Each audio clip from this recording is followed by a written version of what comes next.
Yan. Tapos na rin. Paso na doon. Paso na doon si Manana. Hiling ko kay. Iwan na naman ako kasi nagbibideo naman ako. Yan.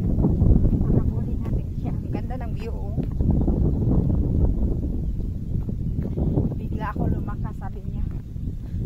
Hiking tayo ngayon. So, ayan. Mag-hiking kami.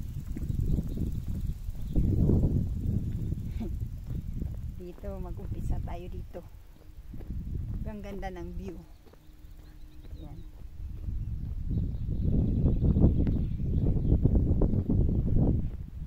Kaya lang, wala na ko editor, oy. Hindi ko kapang upload nindot ka video kay wala ko editor. Ayaw ko naman ayaw ko magbayad ng editor.